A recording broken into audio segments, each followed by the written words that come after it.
شوية في جوازة، ومدحت اللي مطلع عيني كل شوية ايده في جيبي، دايما عايز حمالات ولا كأنها لامبروجيني. يا بابا واحدة واحدة حبة حبة سنة سنة تاتا تاتا سنة سنة حبة حبة واحدة واحدة الدنيا هتبقى جنة لما تلقى بس واحدة جنبك ولا يمكن تلومك، حاسة بك حاسة بهمومك، هي أجمل شيء في يومك، هم ألف وهي واحدة واحدة واحدة حبة حبة سنة سنة تاتا تاتا. طب ليه شايل طاجن ستك بتهد بحظك ويهدك، لو بس أعرف كنت أنا فدتك، روق أعصابك بقى حب. مش عارف اعمل ايه تاني، ده انا ناقص اجيب له جواري، وجميل اللي مطلع عيني اللي انا دايما منه بعاني، وجليلة مراتي الامورة بس الغلطة معاها بفورة، ولا ليلى مراد ولا متنورة، جدعة وطيبة مش فرفورة. أروالك الأوضة. الدنيا لذيذة يا ابني، الدنيا دي زي أختك، أعمل إيه ما هو ده اللي نبني، بسندك في وقت دوختك، ما أنت برضه جميل حنين، أنت بس مش مبين، عمري ما شمال فيك يا أخويا، اللهم لا شمات. واحدة واحدة حبة حبة سنة سنة تاتا تاتا. اقطف ودي الايام وردة، جايز ملامحها تكون فردة او جايز لا عشان الحق، لكن كله احتمالك وردة. انا نفسي تفهمني بقى، مش هتغير زمني يقى، الزمن هنا غي زمنك، وفايت شوقي غي السقة، وامانتك ديت في رقبتي، بس حمي ده اكبر مني، كل ما بشدهم يصح بياخدوني غسيل ومكوى. حبة حبة تاتا تاتا واحدة واحدة سنة سنة، وهقولك حاجتين تلاتة وتخش تنام بعديها ننا، أحسن لا تبص في ورقتك، انت بتضيع في وقتك، لو غيرك قالك سبقتك قوله أنا ماشي تاتا تاتا. واحدة واحدة سنة سنة سنة سنة حبة حبة، واحدة واحدة سنة سنة حبة حبة.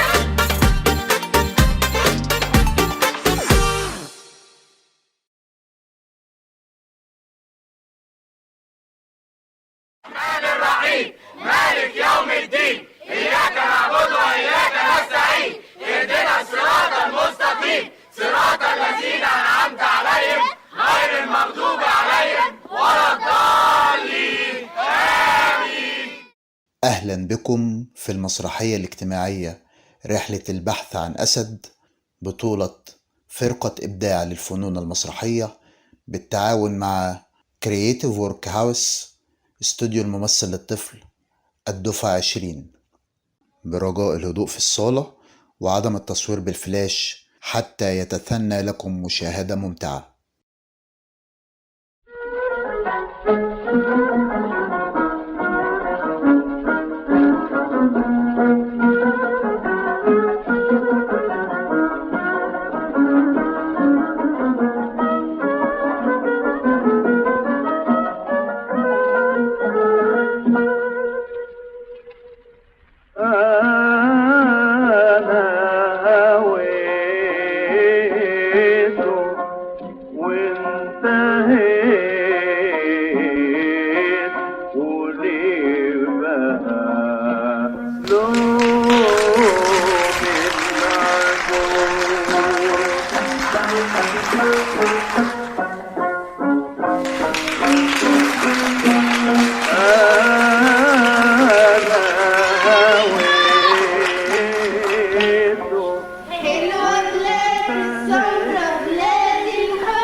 وسايبين امكم في المطبخ لوحدها.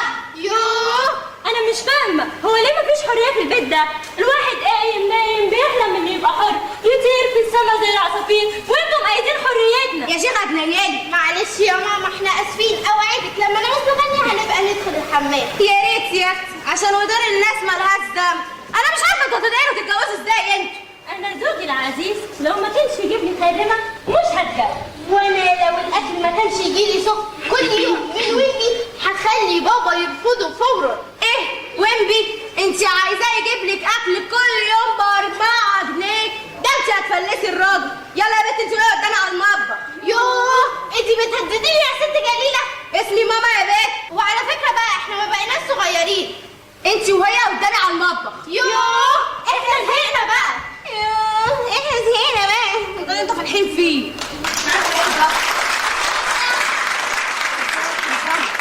في ايه يا بنت انت وهي؟ مزعلين امكم ليه؟ حبيبي نهارك سعيد. نهارك سعيد يا حبيبي. شفت اخواتك مش عايزين يقتنعوا انهم خلاص كبروا وبقوا عرايس، هيجننوني. قال ايه؟ الواحده منهم عايزه جوزها يجيب لها خادمه. اوه ويا ريت لو تكون جميله. نعم يا كبير يا عائل. قصدي جليله. احنا عندنا كام جليله في البيت ده يعني؟ والتانيه عايزه جوزها يجيب لها كل يوم اكل من ويمبي. ويا ريت لو تاخدني معاها. ده اللي انت فالح فيه. ما حرام عليكي بقى يا ماما، حرام عليك. بص يالا ما تعملش حاجه في حياتك انت خالص. افتح يكون ابوك.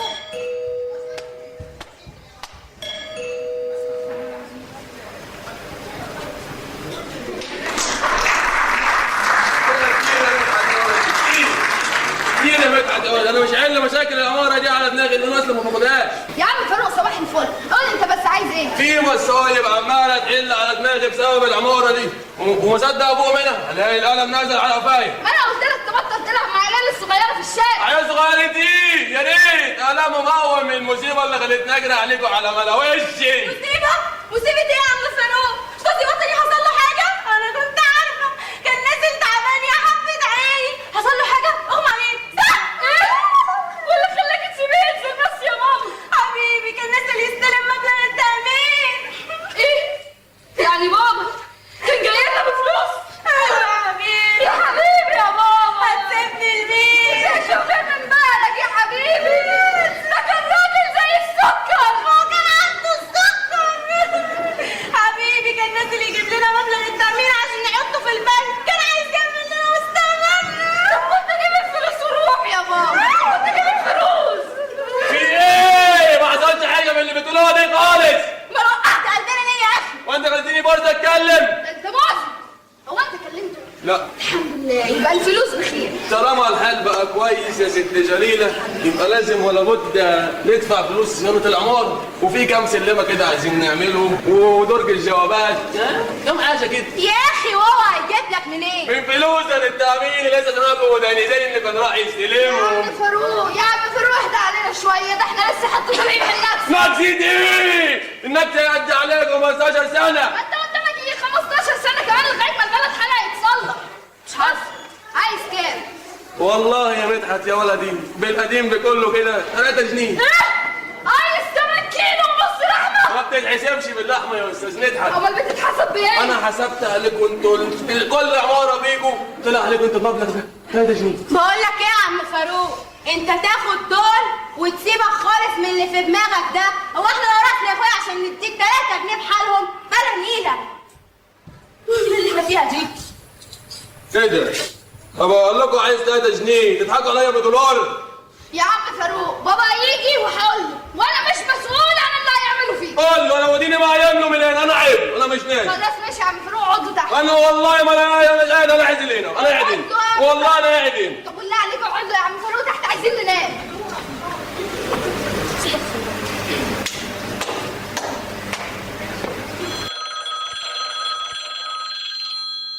ايوه يا ماضي، مش انا قلت لك ما تتصلش يا بني ادم؟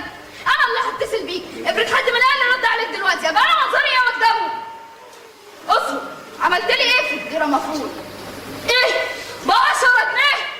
انت فاكرني ما بفهمش ولا ايه يا ماضي؟ ده اكيد مضروب. ايه؟ مسروق؟ الله يطمن قلبك. اعمل ايه يا ماضي؟ اعمل ايه؟ بيقول لك الست منزله البوم جديد، انما ايه؟ صايع صياعه. يلا يا ابو زمان. خلاص يا عم. 10 جنيه. اجيبهم منين دول؟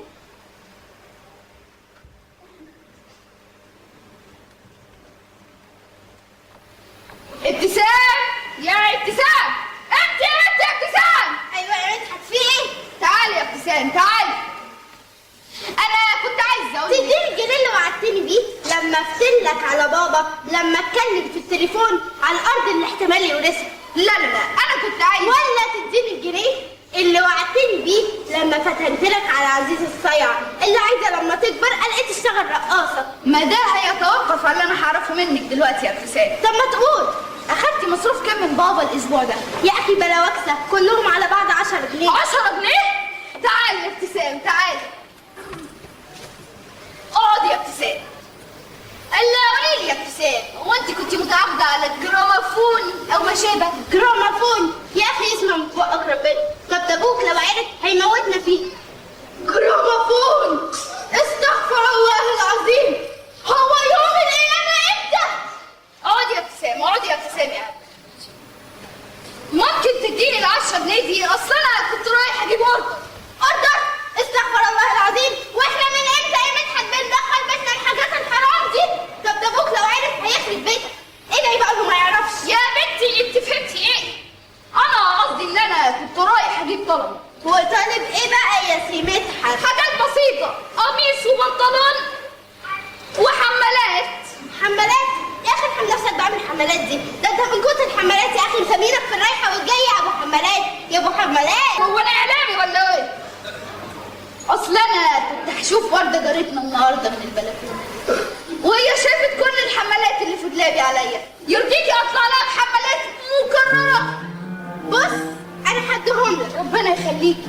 بس عزيزه خدت مني 5 جنيه ربنا ياخدها عشان تجيب كتب وشويه حاجات للمذاكره، ما بقاش معايا غير 5 جنيه. هديهم لك بقى وامري لله.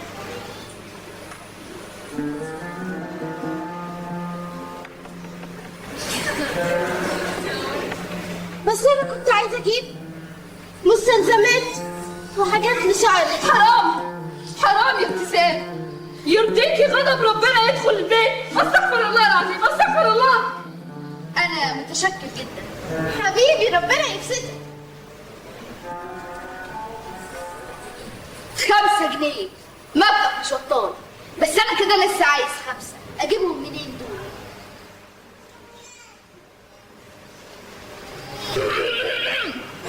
عزيزة يا عزيزة. ايوه يا مدحت. تعالي يا عزيزة. ايوه يا مدحت. مش انتي كان حلمك تشتغلي راقصة؟ بس وطي صوتك، امك تسمع. لا ما بتخافيش، انا وافقت. وهو انت ليك راي في البيت يا صدمان يا عدمان؟ بالتعب، انا الراجل في البيت. طب خلي بالك بقى يا راجل، عشان ابوك لو عرف انك موافق احتمال يموتنا احنا الاثنين ومش باقي يحطنا في تربه واحده. لا يا عزيزة حرام، لا يجوز.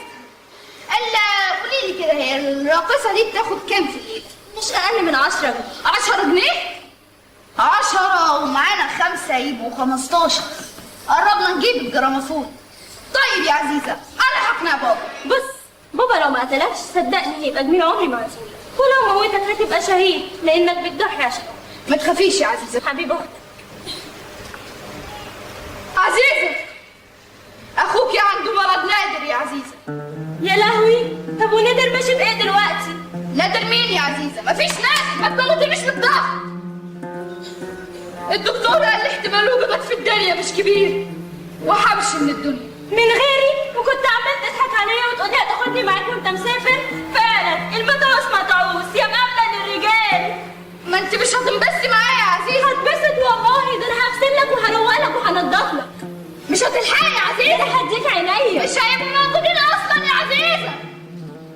انا الدكتور كتب لي دواء ب5 جنيه، لو الاقيهم معاكي ابقى شاكر جدا. لا يا اخويا موت، اوعدك هقرا لك الفاتحه كل يوم. ال5 جنيه ايه؟ هي فلوس بتيجي بالساهل؟ ايوه بتيجي بالسهل يا عزيزة، ما جت بالسهل اهي.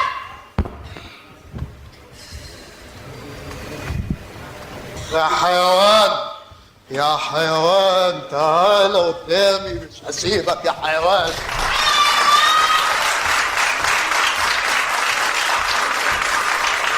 ايه يا هلا عايز مني 3 جنيه بحالهم ليه؟ فاكرنا حرام يا عم وطني في عندك شغل على الراجل ده مهما كان ده ويخليك حنين عليه دي مهما كانت الحنية حلوة. امك يلا اللي حلوه امك اللي حلوه بتعاكس بنتي قدامي. أرجوك بلاش تتلفظ بألفاظ بشعة هشتمك. لا يلا اقول لك على حاجه انا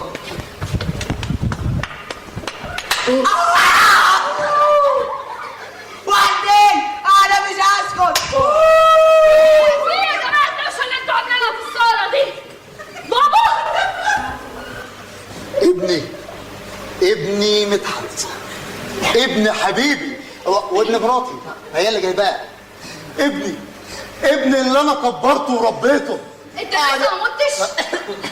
يا حقير يا حيوان. لا ما اقصدش يا منحط. في ايه يا عم فاروق؟ في ايه؟ التعديد يا مدحت يا ولدي. انا قلت لك ما تمسكش عيب في ال3 جنيه. حق عليا عايزين حقنا. عايز يلا حقنا. خد. والدي ده في البيت ده وانا مش هسكت. والدك ده مش انسان مش بني ادم. انت ايه؟ ما عندكش مشاعر ما عندكش احاسيس ما عندكش قلب. انت ما عندكش دم ما عندكش دم. خلاص يا ماما ما حصلش حاجه لكل ده. لا حصل يا ابتسام. الولد ده جرثومه لو انتشرت في العماره هيبقى مرض مش هنعرف نسيطر عليه. معاك حق يا بابا. أيوة. احنا هنلاقيها منه ولا منه؟ من ايه؟ اطلعوا من دول. في ايه؟ تحكي انت ولا احكي انا؟ اي حد فيكم يتنقل يحكي ويخلصنا. بصراحه يا بابا جارنا اللي في التاني ابن الشيخ مبروك. مالك؟ قابلني في دخلة العمارة.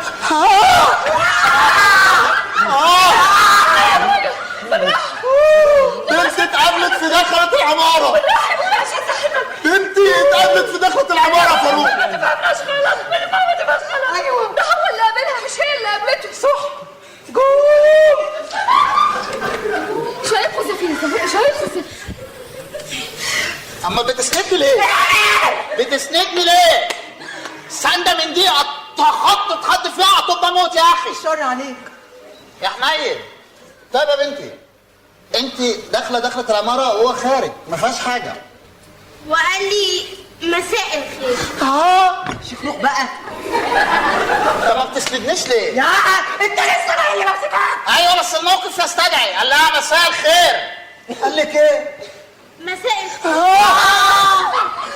لا انت تعكسي كنت قال لها مساء الخير يا فاروق. يا بابا ما تفهمناش غلط. ده هو اللي قال لها مساء الخير. انت بتبرر مين؟ اختك يا هبل دختك. معلش يا بابا المهم ان هي ما ردتش عليه. قوم بس عشان ساعتك والنبي قوم. لا حزين ومصدوم. دلوقتي بقت المعاكسات بدأت تظهر. المعاكسات دلوقتي بقت بتبتدي بمساء الخير للبنت. يا ترى المعاكسات في الأجيال اللي جاية هيبقى شكلها عامل ازاي؟ مساء الخير يا ولد.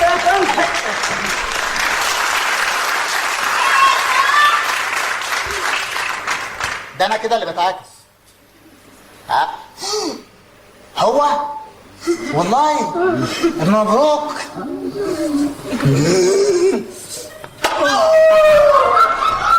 هو انا مش هسيبك يا ابن مبروك. مش هسيبك. بتعاكس بنت يا حيوان وتقول لها مساء الخير يا واحد. افهمني بس يا وطن يا فندم. افهم ايه يا اديني ولد؟ بور زي ما افهم ايه؟ ما خلاص بانت نيتك يا عطيه. انا كنت جايلك عشان موضوعين وده واحد منهم. لا ما تتبرر تقول. اديني بور زي ما حرام. ما تفهمني بقى يا وطن يا فندم. طيب عشان عمك فاروق اتفضل انا دافع عن نفسي. شفت ما عندوش حاجه يقول. هنقول ما تنجز يابا. ما تفهمني بقى يا وطن يا فندم. اولا والد الشيخ مبروك مستاء جدا بسبب صوته عالي قوي في كل الخناقات. كلها انا صايع. هو بيعاكس بنتي وابوه مشتاق ليا. أنا مش فاهم دي وراثه. مستاء ليه؟ بسبب صوته العالي قوي في كل الخناقات. لا ما احنا صوتنا عالي في الخناقات عشان بنتخانق. ده غبي قوي. ما بسبب صوته العالي دوت مش عارف يكتب الاناشيد العظيمه للوطن. وهو ابوك عشان بيكتب اناشيد للوطن. ولاد الوطن ما يعرفوش يرتاحوا. ابقى خليه ياخد له سطر وهو بيكتب. ستر ايه؟ هو بيحارب. غيره اتلامط غيره. لا بصراحة كده أنا مكسوف جدا وأنا بطلب الطلب ده. ايه يلا؟ مكسوف جدا وأنا بطلب الطلب ده. هو انا قلق ولا ايه؟ مكسوف؟ لا يلا وانت وشك صوف قوي، نايل اتكلم. بصراحة كده أنا عايز أتقدم للآنسة ابتسام. ابتسام عظيم عظيم. انا ابوها. ما أنا عارف، عشان كده جاية أطلبها منك عشان لما نكبر. ابتسام جبت لك عريس. أنت بتقول إيه؟ أنا اللي حبيتها الأول وعايز أتجوزها. انت كمان بتحبها. عظيم. انا ابوها. ما أنا عارف. ابتسام زودت لك عريس. إيه أنت بتقوله ده؟ أنا اللي حبيتها الأول. لا أنا اللي حبيتها الأول. وانا ابوها. ما أنا عارف، عم وطني. انا كمان بقيت عمك. اطلع أنت منها. يا ابني انت فاهم، انا ابوها. وهتوافق على جوازي منها. انا عايز بس مراتي. انت عايز بنت امها. عايز بنت امها. وهتوافق على جوازي هو انت منها. ماسك عليا ايه؟ ايه اللي وسع! ما تخلينيش اتلفظ بأبشع الالفاظ. انا اللي اتلفظ بأبشع الالفاظ، انا هعمل احترام لابوها. انا يا اخي ما تستفزنيش، هرتكب حماقه. يا ريت ترتكبها. يلا عشان عايزين نتفرج. يلا يلا.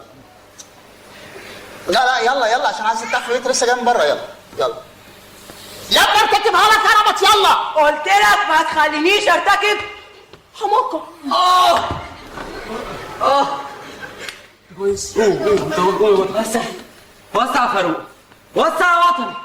قلت لك انا ما تخلينيش ارتكب حماقه. لا ثواني اوريكم حماقة انتوا الاثنين. ثواني. انت هو ولا ايه يا علا؟ بتتخانقوا على مين يتجوز بنتي قدامي قدام ابوها؟ يا عمي عمك دبب. انا لا عمك ولا عمه. وبصراحه بقى ابهاتكم انتوا الاثنين ما بحبهمش. ابوك يا ابن الشيخ مبروك اللي عايز العماره كلها تعمل له جو هادي في العماره عشان يقعد يكتب اشعاره. كل ما حد يجي يتكلم يقول لك انا اللي بكتب للوطن. انا اللي بكتب. في ايه؟ مفيش حد وطني غيره؟ ما انا وطني. وانت يا ابن فرعون نصاب يلا ابوك بيستغل سلطته في حراسه العماره عشان ياخد حقه فوق حقه. بيكون نفسه عندنا. ايوه ابوك مراهق. ده غير بقى الميه اللي عمال يرشها عمالها بطلع على قدام دخلة العماره لحد مع الوقت مش هنلاقي بق ميه واحد نشربه. يا عم وطني، هو الحب بايدينا؟ طب انت وافق بس وشوف انا هدفع لها كام. ولا انت اخرك تجيب لها كفوله في عيد الحب. ما انا هحجزها لما اكبر. وانا موافق ادفع من جنيه ل100 جنيه. لمليون جنيه طبعا من فلوسي. من الفلوس اللي انت بتنصب عليها فيها. هتديني الفلوس اللي انت تنصب عليها فيها عشان تاخد قصادها بنتي. بقول لك انت انا ما عنديش بنت للجواز. بنت لسه صغيره. يلا انت خسران. ايه يا بلا اقتلك قوي يعني. لا مش بتنجح فيا قدامي. بقول لك يا فاروق تعالى. خد 2 جنيه. 2 جنيه انا عايز 3 جنيه. طب هات. خلاص سيبهم، ده الجنيه بيطلع منك بيكتب له عمر جديد. الله صحيح. ايه؟ الست جليله دي ادتني ده وقالت لي في حاجه كده. ده دولار يا عم دولار. يعني زي الجنيه. اخرس.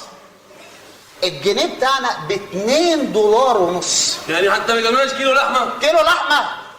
الجنيه بتاعنا اغلى من كده بكتير يا ابني. امسك. وكلمه زياده مش وصولها اللي هيحصل لك بعد المسرحيه. اسمع. الدولار ده تاخد مراتك وتنزلوا على الكورنيش تجيبوا 2 سبورت في ويمبي. روحوا يا ويمبي انت ومراتك تجيبوا 2 سبورت. انت واحده سبورت وهي واحده سبورت. ويعني لو حبيتوا بعض قوي ويعني المشاعر كده حط زبورتك على زبورتها وانتوا الاثنين تبقوا زبورت. يلا. مش جابك انت للجنيه يا حكير يا معفن. اتفرجوا على ده بقى كمان 40 سنه. ازيكم يا ولاد؟ ازيك يا واد يا مدحت؟ استنى.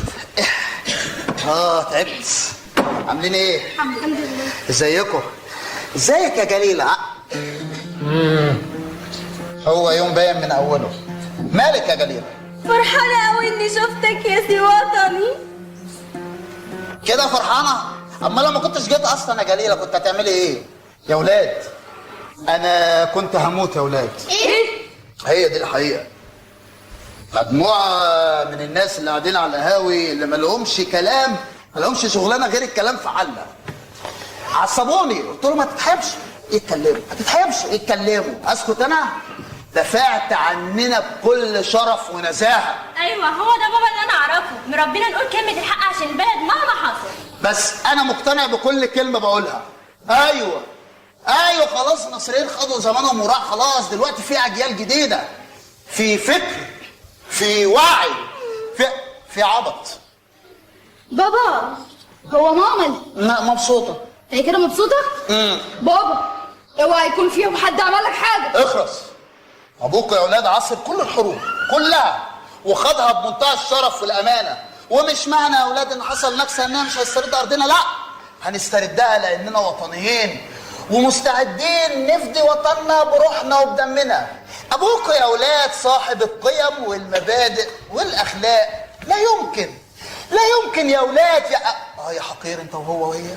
ولا يهمك يا سي وطني، ان شاء الله كل حاجه هتتحل، انا جنبك. انا هبقى مبسوط لو فردت وشك ده يا جميله، نفسي. عارفه يا جميله، عارفه يمكن ربنا حرمني من حاجات كتير قوي عشان يعوضني باجمل زوجه وام. كلامك بيدوخني يا سي وطني. ايه ده يا جليله؟ يا جليله ما تخليش احرم اقول لك كلام حلو يا جليله. لا، ده انت سندنا، انت قوتنا، ده احنا من غيرك ما نعرفش لا ناكل ولا نشرب. ده انت الدنيا كلها، ده انت السند فينا. كفايه يا جليله، كفايه يا جليله. جليله بقى من الكلام الحلو يا جليله. مش كده يا جليله. ايه ده؟ في ايه؟ في الجورنال قلت لك هات وانت جاي. انا اسف يا جليله، الناس اللي تحت على القهوه حرقوا دمي، دخلت معاهم في خناقه، اعمل ايه يعني؟ ايوه انا مالي، الجورنال فين؟ ما جبتوش ليه؟ مش فاهم. راح في الخناقه يا جليله، راح في الخناقه. مبسوطه؟ وعموما يا ستي ما تزعليش، انا هجيب لك جورنال جديد، استنى بس هبقى ادور الشهر. ما طب اكيد فلوسك خلصت على اصحابك، انت بتقبض 70 جنيه في الشهر بتخلصهم على القهاوي عشان تقنع اصحابك بالاشتراكيه. لا الاشتراكيه يا جليله، وانا مش اتجوزتك لما لقيتك اشتراكيه؟ لما قلت لي انك اشتراكيه حسيت ان انا لقيت توأم روحي. والاشتراكيه دي بقى بتاكلنا ولا بتشربنا؟ وبعدين انا مش فاهم، انت ازاي ما بتناقش المصريين وفي نفس الوقت اشتراك؟ هنتناقش في الاشتراكيه؟ اتفضلي على كارت الاشتراكيه. انت فاهمه غلط. الاشتراكيه دي معناها اننا الشركاء في الانتاج وفي الاداره، ما ينفعش يبقى كلنا بنشتغل وتبقى الاداره في ايد شخص واحد. يعني ده نظام ملوش علاقه بالاجيال يا جليله. ما هي فلسفتك دي اللي مضيعه نص المرتب، انا داخله اكمل الغدا. جليله عامله لنا غدا ايه يا جليله؟ رز وصينيه بطاطس بالفراخ. بجد؟ طب بقول لك ايه، بسرعه يلا هاتي لي يلا الفراخ بسرعه يلا. طب ما تستنى احضر لك الاوضه الاول. لا انا مرتاح في الاوضه كده، الاكل بس اهم حاجه. يلا يا راجل انا حاسس انك مش مرتاح في الاوضه. يا وليه والله العظيم مرتاح، وكتاب الله مرتاح. يلا بس اعمليه بس يا راجل بس اسمعني هروقها لك عشان تكون مرتاح، انا حاسه ان انت مش مرتاح. وكتاب الله مرتاح في الاوضه، واللي في دماغك مش هيحصل. اعملي لي الاكل. بس انا برضه حاسه ان انت مش مرتاح وهروقها لك الاوضه. جليله يا حبيبتي، انا الاوضه مريحاني، انا اللي مش مريحني اللي معايا في الاوضه. كده؟ طب شوف بقى مين هيعمل لك الاكل، والله ما انا عامله لك. جليله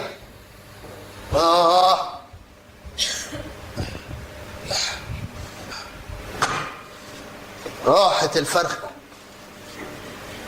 ونصور. اهلا وسهلا. انا سالت عم فاروق تحت على بيت وطن يا فندي وقال لي ان هو في الدور الثاني. ايوه انا وطني يا فندي وده بيتي. مين حضرتك؟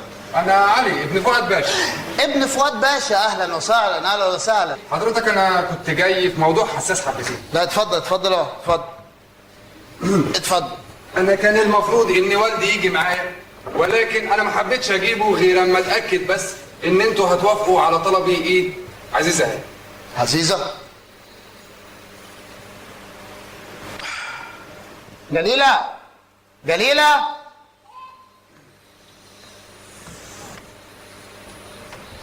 والله يعني ده شيء يشرفنا، بس الله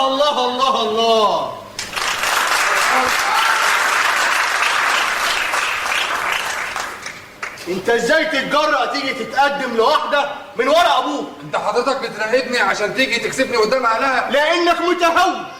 يا فؤاد باشا حضرتك اقعد خد واجبك وبعدين نتكلم في ايه يا استاذ؟ في الجريمه البشعه دي؟ جريمه؟ جواز ابنك من بنت جريمه؟ لا ما اسمحلكش. ابنك هو اللي جه لحد هنا عشان يطلب ايديها. مش من نفسه. اكيد بنتك شغلته وسيطرت عليه واغراضها الدنيئه دي. لا ما اسمحلكش. ابنك اللي جه هنا بارادته عشان يتقدم لبنت يا فؤاد بيه. لانه مراهق ومتهور. يرضيك يا افندي ابنك ده يتجوز خدامه؟ بنتك مش مسموح لها انها تخش قصر فؤاد باشا. ما تتصرف. كفايه بقى يا بابا، كفايه. خلاص كفايه يا باشا، هنا في وطني بيه. انت عاوز منا ايه؟ قاضي هنا لاهل البيت. واحنا اهل البيت يا باشا، وانت اللي ضيف علينا. لازم تفهم يا باشا اننا ما يشرفناش ابنك يتقدم لواحده فينا. اسكتي يا عزيزة، سيبي بابا يتكلم. انا عايز اعرف حاجه مهمه، انت شفتها فين وامتى وايه حدفك علينا من غير موافقته؟ صدقني يا عم انا شفتها واقفه بتتكلم مع صاحبتها قدام كليتها وحضن الكتب بتاعتها. يبقى هي كمان جرحتها وقلت لها مساء الخير وباين منك ما يجيش خير. هو يوم اللي مقرب ولا ايه؟ ليه يا ابني ليه تقول مساء الخير؟ ما عندكش اخوات بنات؟ اروالك الاوضه؟ عيب تهنا ببيتنا يا باشا، وجودكوا غير مرغوب فيه. لو شايفنا فقرا صحيح، لكن ما كنتش هقبل ابنك يتجوز بنتي من غير موافقتك. وافرض وافقت على الجريمة دي، تقدر تقول لي هتجهز بنتك ازاي؟ هتجيب لها عفش من باريس وفستان الفرح من ايطاليا. فوق البلد دي فيها مشاوات وفيها اللي زيهم. فوق فوق، لا اللي فوق هينزلوا تحت ولا انتوا هتطلعوا فوق. عندك حق، عندك حق يا فؤاد باشا. انت جيت تهاجمنا لمجرد ابن ابنك جه يتقدم لبنتي وده مش ذنبنا. جاي تهاجمنا لمجرد انك ابن حسب ونسب واحنا على قد حالنا وده مش ذنبنا. بس في نفس الوقت اللي انت جيت تهاجمنا فيه احنا استقبلنا ابنك وادينا له مقامه. اذا كنت اعلى مننا في المال فاحنا اعلى منك في الاخلاق. ردك وصل يا فندم. اما انت بقى يا علي، فبيت فؤاد باشا مش مسموح انك تخش فيه ابدا. ازاي تتحط في الموقف ده؟ ازاي؟ انا اسف، انا اسف جدا يا وطن يا فندم. انا كبير كفايه ان اخد قراراتي لوحدي، وانا متمسك بعزيزه هانم ومش هسيبها. وتفتكر لما نوافق على جوازك من بنتنا من ورا اهلك شكلنا هيبقى ازاي؟ وتفتكر انت لما والدي يعاملني بالطريقه ديت ويربينا على الطبقيه دي هبقى موافق؟ اطمن، انا بس عايز منك طلب صغير. انا هنضم لجيش بلدي عشان نروح نرجع ارضنا. عايزك توعدني ان لما ارجع بالسلامه ان شاء الله تجوزني عزيزه هانم. تعرفش انت كبرت في نظر قد ايه؟ خلاص وانا موافق. لما ترجع بالسلامه مهر بنتي هي الارض دي ان شاء الله. مع السلامه. مع السلامه.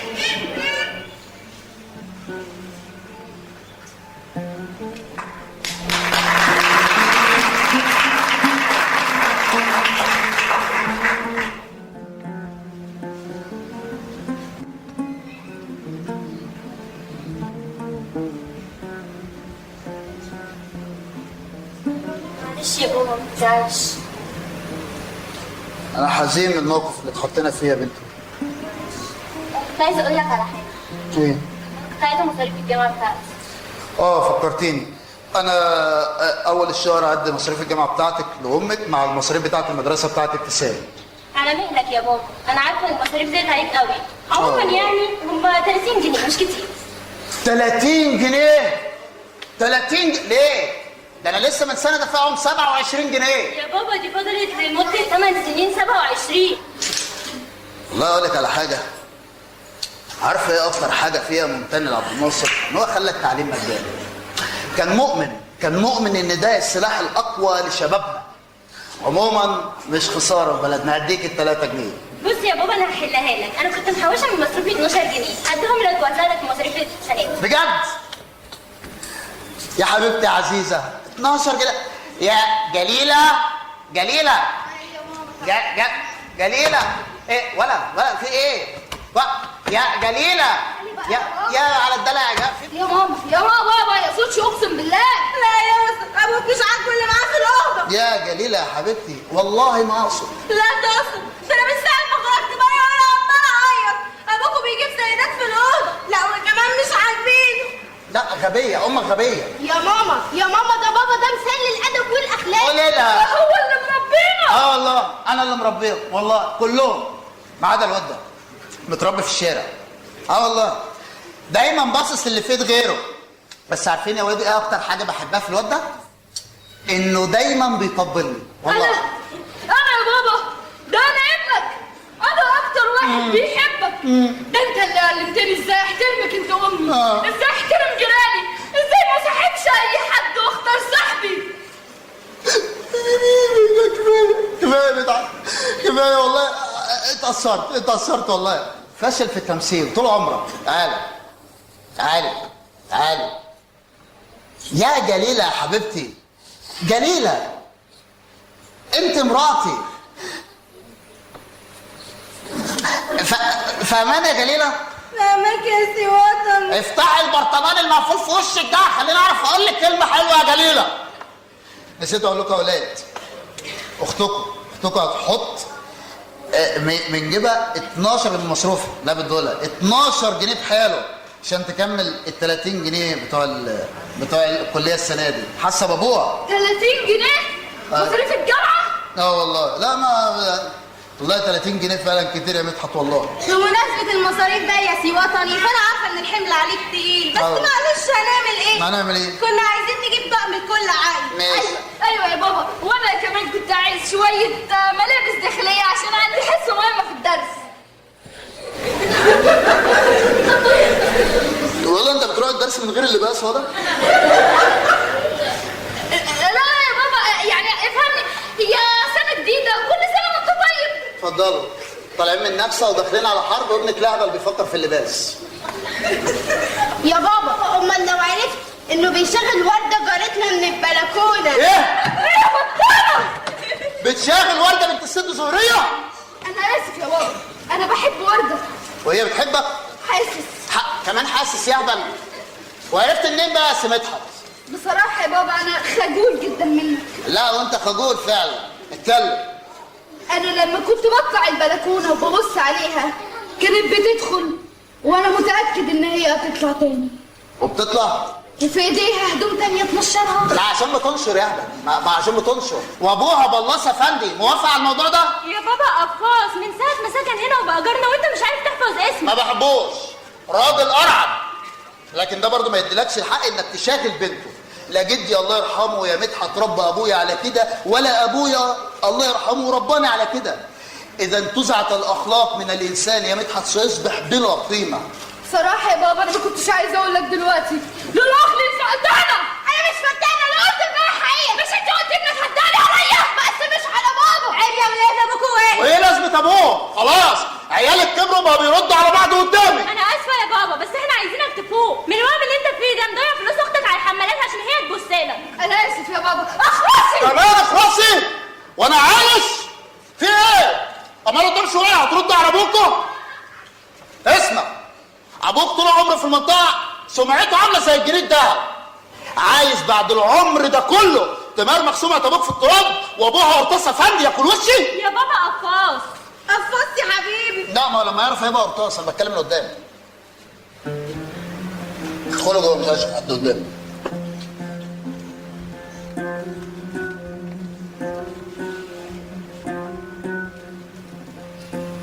كنت فاكر اننا ضيعنا عمرنا في تربيه ولادنا يا جليله. اكتشفت اننا ضيعنا عمرنا كله على الفاضي. معلش يا بابا احنا اسفين، انت وماما ربيتونا احسن تربيه وما نقصدش نعمل كده قدامهم. ايه ده انتوا سمعتونا ازاي؟ ممكن اتكلم؟ يا على الادب يا اتكلم يا استاذ مدحت. أنا ما أقدرش أتكلم من غير موافقة حضرتك. والله هدمع من الادب والله انا اللي عارفه. انت اصلا صايع. اتكلم. بصراحة يا بابا إحنا كنا بنتصنت عليك. انا قلت ده حقير وحيوان محدش صدقني. ده حقير. صنطوا عليا ليه؟ يا بابا افهمني، إحنا كنا واقفين ورا الباب عشان نطلع بصالحك. وما طلعتوش ليه؟ كانوا مستنيين مني كلمة يلا، بس أنا كنت خايف، بس الحمد لله يليت. يليت؟ احنا اسفين يا بابا، حقك علينا، اوعدك مش هنعمل كده تاني. طيب وانا مش زعلان خلاص، بس ده ما يحصلش تاني. انا ربيتكم. بما اننا يا اولاد قاعدين قعده عائليه، شغل لنا حاجه في الراديو نسمعها سوا. يلا يلا.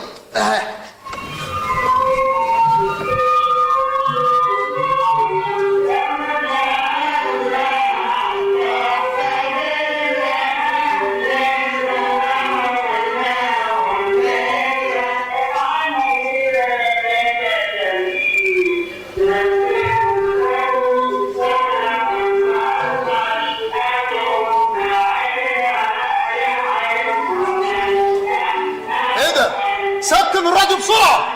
سكن الراديو! ايه الاغاني المبتذله دي يا هلا؟ ايه يا هلا؟ ايه الاغاني المعفنه دي؟ معقولة شبابنا اللي عمره في حياته ما شرب مخدرات نحط له المخدرات في اغنية؟ يا بابا ده ذوق جديد من الغنى، ده الموسيقار سيد درويش. ولو يقوم يقول كيف مزاجه لو اتسلطن مش عارف اعمل ايه كده. يحن شو شو شو شو شو شوقا. ما عشان مسطور. والله انا خايف ان الاغنيه دي مع الزمن تبقى من كلاسيكيات الفن.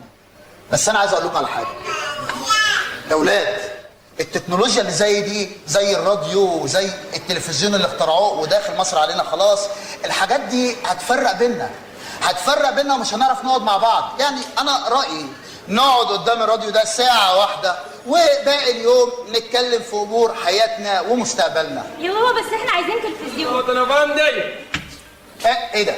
شوف الكارثه الكبيره دخلت علينا في الطريق. وطن افندي. ايه يا عم فاروق؟ بس الاول مش قادر. ايه الجهاز ده؟ تلفزيون. طب حطه هناك يلا. ما ايه ده؟ عايز تلفزيون؟ ده البت مين عايز ايه؟ اشيل الراديو. ما تشيله حط التلفزيون. ما انا شايل التلفزيون. طب وانت عايز تعمل في التلفزيون؟ عايز احطه. طب ما تحطه. مين هيشيل الراديو؟ انت. ما شايل التلفزيون. عايز تحطه فين؟ كان الراديو. ما تشيله. انا شايل التلفزيون. طب ما تشيله. عايز التلفزيون؟ شيل لي دي. عايز تشيل راديو؟ تقيل. طب ما تشيله يا فاروق. والله تقيل.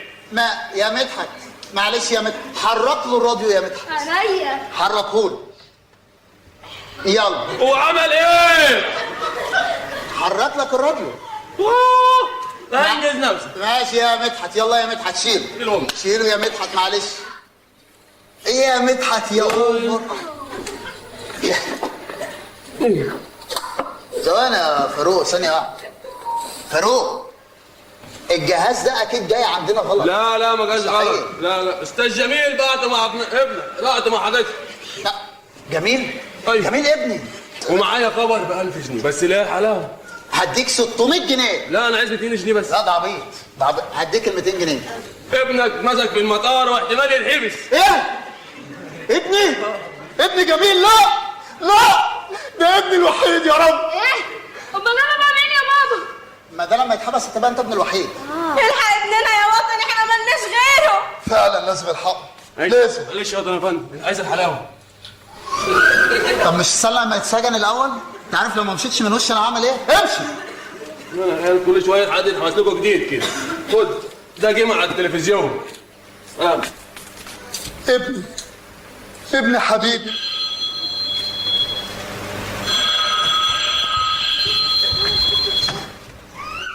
الو؟ جميل عامل ايه يا ابني؟ انت عملتها فيا برضه يا جميل، كل مره تعملها في ابوك كده. انت فين؟ وصلت مصر؟ يس الحمد لله على السلامه. طب مش كنت تقول يا جميل كنا نيجي نستقبلك في المطار؟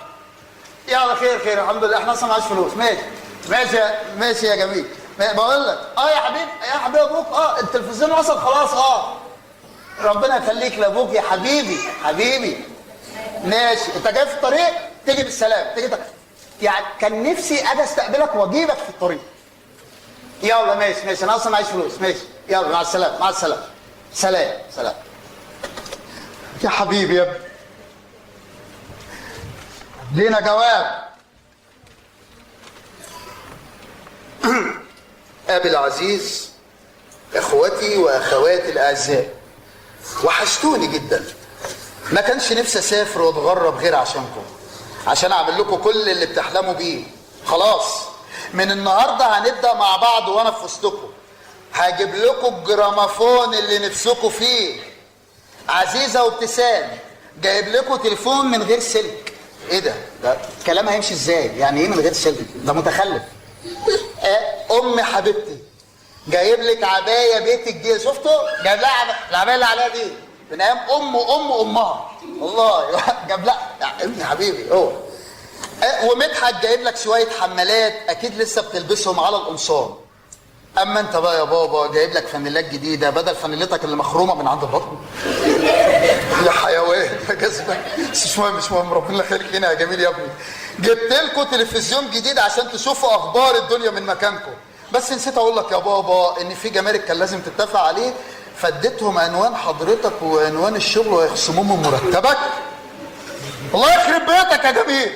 الله يخرب بيتك يا مدحت. وانا مالي؟ احتياطي. خلاص يا اخويا بركه ان الواد رجع لنا. لا بقى يولع.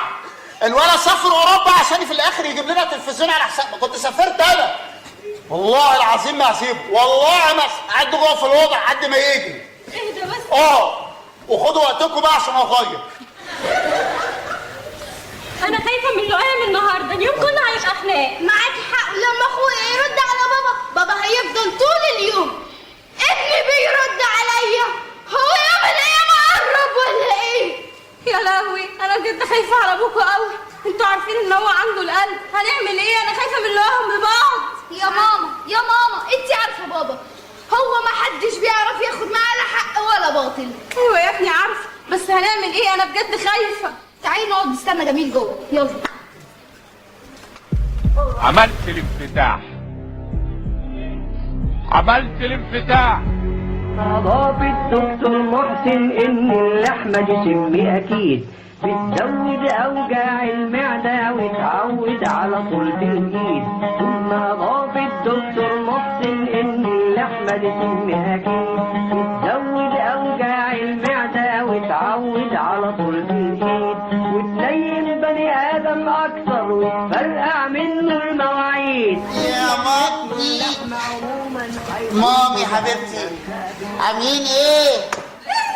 مامي عامل ايه مامي حبيبتي؟ وياي كنت محيوم من حضن امي وياي، من حناني امي وياي. يا مامي وانت لسه مبسوطه من ساعه ما سافرت؟ يا مدحت حبيبي اهي في حضني حبيبي يا مدحت. اخيت عليكم عايش. ازيك يا عزيزه؟ عامله ايه؟ تعالي عامله ايه دلوقتي؟ في كوييه؟ سمعتي من بابا ان انت في تمريض القاهره صح؟ انت امتياز؟ شويه اجيبي مجهول باذن الله. حبيبتي ابتسام حبيبتي وياه عظيم وحشني يا ولاد وياي. ايه ده؟ امال فين بابا فين؟ اسال نفسك. لا بابا فين؟ ساعتها نفسي ما يعرفش. اكيد بابا اول ما يشوفني وياي هيقع كده من الفرح. هيقع وياي. هو هيقع فعلا بس من الارض. ايه؟ عملتوا فيه ايه؟ تعالوا هنا. عملتوا فيه ايه؟ يا جميل بابا اول ما عرف ان انت حطيت جمارك التلفزيون على مرتبه وعفاريت الدنيا بتتنطط في مخه وحلف ان هو لو شافك هيقطعك. وانا اعمله ايه يعني؟ اعمله ايه؟ انا غيطان ان جبت لكم تلفزيون تشوفوا منه العالم كله بعيونكم؟ ده خيتي المطاي قالوا لي عادي هيك ما كانش معايا فكه. قلت لهم قطعهم جت يا ابويا. اعمل ايه يعني؟ يا حبيبي احنا فرحانين انك هتبقى وسطنا، بس ما تتجمعش مع بابا لحد ما نصالحكم على بعض. لا مش هتجمع. ابويا طول عمري ومعيمني المواجهه. هواجهه. معاك حق يا حبيبي. ايوه انا ما صدقت انك بقيت في حضن امك. ايوه وحشني حضنك. والله يا جميل انا معاك ان انت فعلا لازم تواجه بابا. لا لازم تواجه العالم كله، بس والله ما ينفع. لا ايه؟ لا مش هنفع. يعني انتوا عايزين نواجه ابوكم؟ حي انا معاكم في ده. يلا ادخلوا هات ابوكم ويايا نواجه بعض انا وهو. هنعملها ازاي دي يعني؟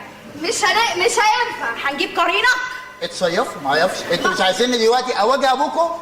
ادخلوا هات ابوكم وانا وهو نواجه بعض. يلا ما هو ايه؟ لا مش انتوا دلوقتي عايزين نواجه ابوك وياه؟ ادخلوا هاتوه. مش هينفع. لو في قيادي يدخل يجيب ابوكوا خش هناك ابوك. ما انا قاعد. خلينا قاعدين. خلينا قاعدين. يلا. يا جميل. هكمل. والله انتوا صيفين على المسرحيه؟ اسال نفسك. صيفين على المسرحيه. احنا في عبد المنعم امجاد. صح؟ وبعدين امي يتوع امها كان صوتها جميل وبتاع. شفتوا صوره ابويا مع مدير اوبيا؟ شفتوا؟ مدير اوبيا كان دايما عايز يتوسطك عشان تغني. خلاص يا جميل والله انا معاك ان انت لازم تواجه ابويا، لازم تواجه العالم، لازم تواجه العالم كله يا جميل. ادخل جوه، انزل تحت، واجه العالم كله يا جميل. طيب قومي. يعني انت يعني مصريين؟ انت قلتها. طيب. قلتها ودود يا جميل. طيب انا هدخل. خد. ربنا يستر. ربنا يستر. يلا. ربنا يستر. خش. تدروا ايه اللي هيحصل؟ بابا! الحقوا بابا! تعالى انزل هات عمك فاروق بسرعة.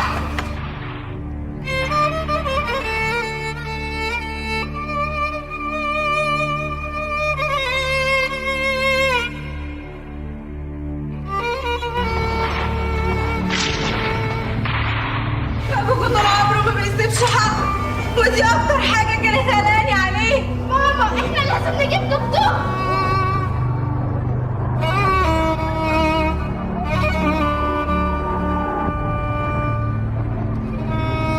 بابا!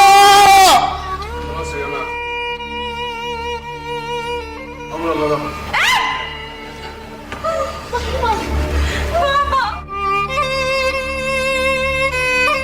بابا! أن أنعي إلى الأمة المصرية والشعوب العربية والإسلامية والعالم كله الزعيم المناضل البطل أنور السادات. ايوه ده يا حبيبي، يا حبيبي ميايين. ايوه ده يا حبيبي، يا حبيبي ميايين. ايوه ده يا حبيبي، يا حبيبي ميايين.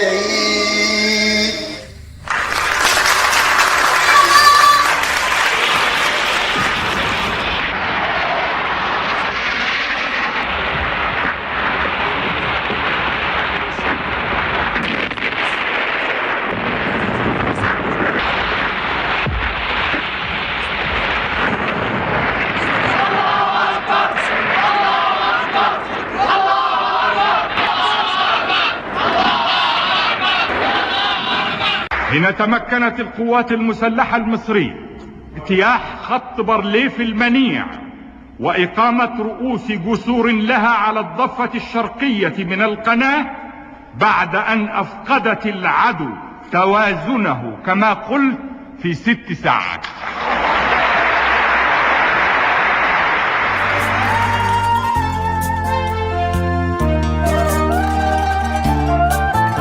عصر الحروب انتهى والجاي كله سلام، سلام بعد انتصار.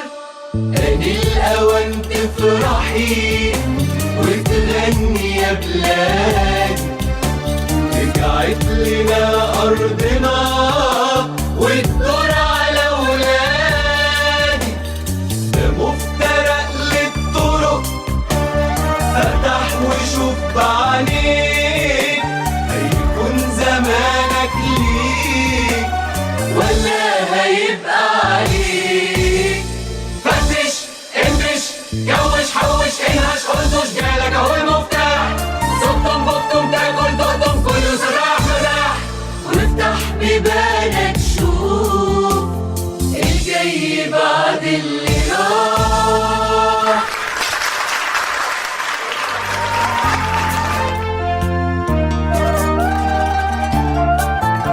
عصر الحروب انتهى والجاي كله سلام.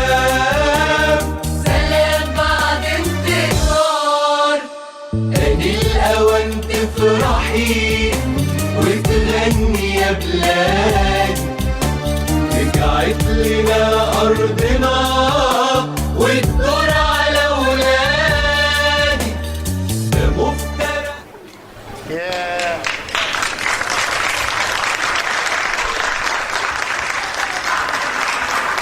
الله يرحمك يا بابا. الله يرحمه. الله يرحمه. الله يرحم ابويا. يعني التاني ده معمي في ايوه ده الله يرحم ابويا. ايوه ربنا يديله الصحة. ايه ده كده يعني الله يرحم ابويا ده معمر تاني ده. ربنا يديله الصحة. ايوه يزي معمر ده معمر عشان نيجي تاني. الله يرحمك يا بابا. هفضل عايش بنفس القيم والمبادئ اللي انت ربيتنا عليها. همشي على كل الكلام اللي انت قلته لي وياي. العيله دي كلها ولادي وولاد اخت عزيزه يفضلوا في عينيا ما تقلقش. البيت ده كله مسؤوليتي يا بابا وهي مسؤوليتي. حتى حاجه صغيره لو التليفون ين انا هيرد عليه. التليفون ده بسرعه كده وايام انا راضت. خد هنا. مش راضت. هو ايه ده بقى؟ مفيش غير انا ام البيت ده. الو. ايوه حضرتك. ده بيت الاستاذ وطن الله يرحمه. حضرتك عايز مين؟ مدحت؟ الله يرحمه. انت اكيد تقصد ابتسام. الله يرحمه. مين؟ جليله؟ الله يرحمها برضه.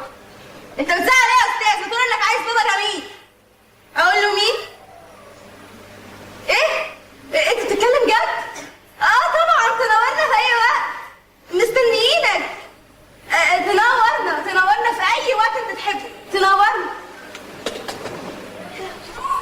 يا جماعه. انتوا فين يا جماعه؟ ايه يا جماعه في ايه؟ بغير جوه. الاستاذ بيبو كلمني وقال ان لينا ورث. بيبو؟ ايوه استاذ بيبو عبزه؟ ايوه بيبو عبزه بتاع المحكمه الاقتصاديه. كلمني من المحكمه الاقتصاديه وقال ان لينا ورث. معقوله؟ ايوه. هو ساب استعراضات وبقى بتاع بقى ميزست. احنا مالنا، المهم ان لينا ورث. لينا ورث. يا جماعه تعالوا عندي خبر حلو ليكوا. تعالوا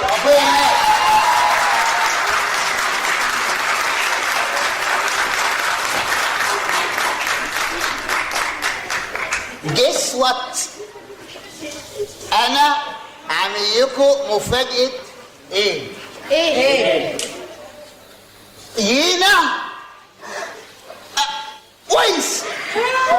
يعني خلاص هحقق حلمي واسافر واروح الامارات وابقى بلوجر مشهور.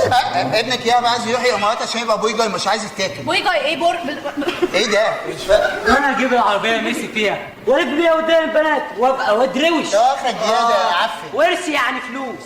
يعني هعمل اغاني واوزع نفسي لحد ما اتشهر واعمل حفلات في العالم كله. وتوزع نفسك؟ وابقى مطرب مشهور. وتوزع يا ريت انت ايه؟ ابقى مطرب مشهور. انت ايه؟ مطرب. مطيب. لا مش مطرب يعني حتى مش مطيب. لا مؤاخذة. انت بتعرف تغني؟ اسمعك طبعا. وياي بص يعني لو فعلا طلع صوتك بتغني بس فعلا لو طلع صوتك حلو وويسنا كلنا هننتج لك بيه. قول والله. وياي يا سمعني يا ايوه صح وعارفه يا غني. لا تتصنعوني الطيبه واكلكم تتنفس الخبز. صديقي المصلحه مثل الماء والحرام لا يدوم. ابعتها له. ايوه ماشي دي حكمه يا غني. ما دي بتاعت الاغنيه. هي دي اغنيه اصلا؟ هي دي اغنيه؟ ده الاغاني بتاعت يخرب بيتك يا ساعه. من ساعه ما سبت اوبيا مسكت عبد المنعم جابي تعينها يا اشكال دي وياي. ايه يا دي بتاعت مين دي؟ المطرب المشهور العالمي اسلام كابونجا. زيت عربيات ده ولا ايه ده؟ يا ولاد انا جه في دماغي دلوقتي حاجه مهمه. تخيلوا ان كابونجا ده على مي عصوري يصبح من عظماء الفن. تخيلوا. بس سيبونا بقى دلوقتي كل واحد فينا يحلم هيعمل ايه بيويس.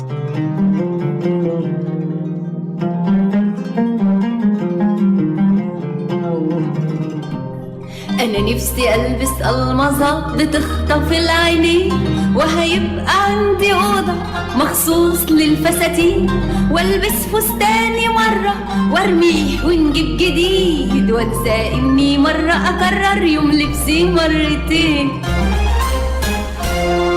قالوا الفلوس بتعمل بني ادم من مفيش، ولا قررت ابقى نفسي يعني قررت اعيش. انا هصرف مش هوفر ولا احوش جنيه، هصرف في اي حاجة وفلوسي ما تنتهيش. أنا نفسي أعيش خلاص، هصرف من غير حساب وانسى أيام زمان والفقر والعذاب. بالنسبة للي راح هنعوض كل شيء، نتغدى مرتين وكل يوم كباب. انا نفسي اشيل في ايدي يجي 6 تليفونات، امسكهم ليل نهار واتكلم بالساعات، ومش مهم انام او اشتغل في يوم، بتليفونات اصور واعمل في فيديوهات. أنا عن نفسي بفكر يعني في موضوع كبير، آخد مكان وأخزن بضاعتي في قلب بير، اشتروا مني البضاعة وده يبقى احتكار، وهظبط كل حاجة وملكوش عندي فواتير. أما أنا بقى بحلم إني أعيش ويا حميكتي في حمي واقفين حوايا، حميكتي فيهم الصغير وفيهم الكبير، حميكتي أنا عايفهم ومش عايفين إني بتكيم عليهم. دول حمي بتحيم بمستحيل، حمي ما بتشتغلش وعايزة تهبر فلوس كتير كتير كتير كتير. ما تهدوا يا جماعة، مش لما نشوف فرسنا ايه الأول؟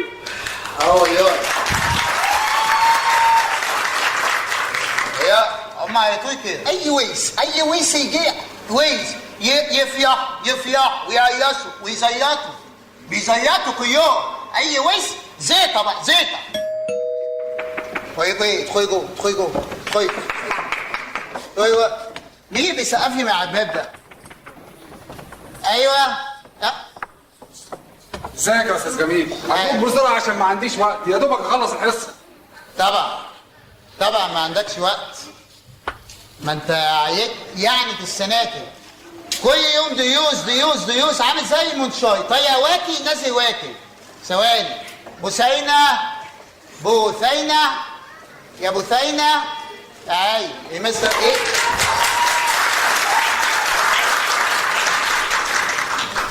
بوثينة وبقولها لك البنت مستواها وحش جدا، واحنا بندفع لك فلوس قد كده عشان بنت مستواها يبقى كويس. ما انت ما بتفتحش السمستر بقالك كتير يا بابا. ايوه فاهم، انت يبقى عندي شغل. وانت سمعت عن مادة الراقصة؟ يا قصة حتى المواد خيطاء، يعني المادة اللي بندفع فيها سوي وشويات خيطاء هشك بس. يا استاذ جميل ركز معايا، انا يعني غيرت طريقه التدريس بحيث انها تستهدف عقل الطالب وطريقه تفكيره. كفايه حفظ بقى يا سياد. وكمان جربها معايا لحد ما تحفظها على 1:30. الظهر يا مؤاخذة انا اسف عياري. يعني بس ده مجهود عظيم، يعني من 10 ل 1:30 ده مجهود، يعني يا رب البنت مستواها كويس يا رب. ده انت ما شفتش الرعشة. عايز يا بنت ايه؟ في ايه؟ بنت ما بتفسق الزهير بتاعها فين؟ يا استاذ جميل هي تقصد الرعشه الفكريه، اول ما بتستقبل المعلومات بتجيلك رعشه. يعني الدراسه دلوقتي بقى فكري بيرعش. امال ولا الهزه؟ هي بتبقى جن ولا ايه؟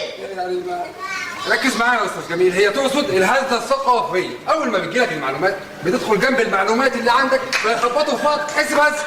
يا سلام. والله. وانت اللي بيهز. ما انا عارف، ما انا شايف وياي يقاصه وياي. بص يعني انا هحاول اقتنع بكلامك وهحاول اقعد اشوف طريقه التعليم الجديده دي. يا رب يعني. ولو اني ما بحبش حد يحضر حصتي ولكن ما يضرش اهو برضه تستفيد معايا. لا ويا في انا مخي انا هقعد هتفايد. يلا جاهزه يا ابو سينا؟ يلا. لو معاهم نسيت السجارة. السجارة هي تقصد الحاجات يا استاذ جميل بتاعه الدرس اللي هنشتغل بيه. انا اسف وياي. واضح ان نومي مخياني مش مركز. انا اسف. معلش بقى يا استاذ جميل. في ايه؟ يا نادي على ابو سينا عشان نبدا الحصه. ابو سينا دي نجوى فؤاد دي.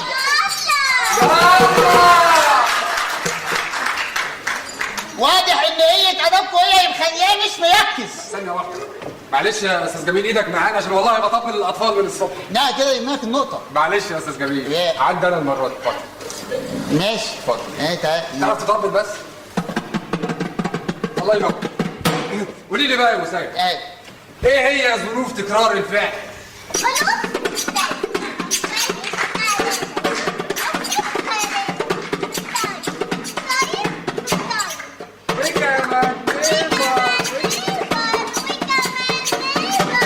الله وياه عظيم، مستواها حلو قوي. وياه عظيم. انت كداب. قولي لي بقى يا ابو سيد، ايه اللي بيتحط للفيرب تو بي قبل الاسم؟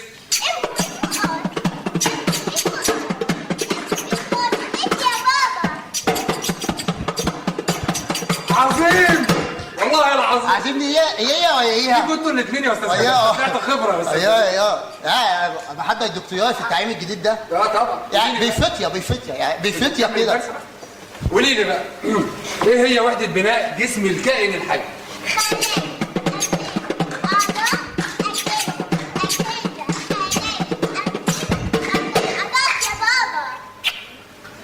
عظيم والله العظيم، مستواها اتطور قوي عن الاول يا استاذ جميل. يا فاهم مستواها اتطور قوي وياي ما شاء الله. هي بقت خبيه يا استاذ جميل. بوسينه لو فضلت بالمستوى ده لبعد ثالثه ثانوي هتجيب كليه يقص. هنجيب كليه يقص. ما هي دي الديوس هي بيدفعك فيها شيء وشويات عشان تعيمها يا بنت. يا استاذ جميل افهمني، احنا بنواكب التطور. احنا بس يعني الموضوع ما بقاش مقتصر على الحفظ والفهم، بقى مقتصر على عيونه. وياي بقى مقتصر عيونه. ما دام هيبقى كده بقى يبقى نوفر الفلوس اللي ندفعها لكم عشان تجيبوا شيهات في الساحل وعربيات ونعيم البنت تشتغل في كبايم الصغيره. هتتعيميها صنعه. هو انت زعلان مني؟ انا حزين يا بنتي. ليه؟ وانا راسي ما عجبكش؟ اتفضل. زعيانه ان مستواها في اليأس وحش مش في التعيين. هي دي اما تكبر وتبقى مهندسه ويا دكتوره ويجيبوا تاريخها يسود في اليأس. نويوم ايه؟ نويوم كانت بتدرس يأس شرعي عشان تتعين. اخي حصه هيك معايا. اتفضل. والله اللي يريح. انا بس بدرس للطالب بالطريقه اللي يستريح بيها. عايز حاجه الحصه. لا يا مؤاخذة. خد. ايه ده؟ 10 جنيه؟ هو في حساب 10 جنيه يا استاذ؟ ومنايا كريدتها ما نحد نقطتها. نسيتها يماع عليك وانت بترقص البيت. امشي يا عم. هو انت لسه عايش في ايام ابويا وابوك؟ لقيتك عايش في ايام ابويا وابوك. يا ابويا كان عياك من يجيك. بابا هتدرب على الرقص اكتر. ايه والله يا عظيم. لا والله بس ايه مش صدقت يا ويا.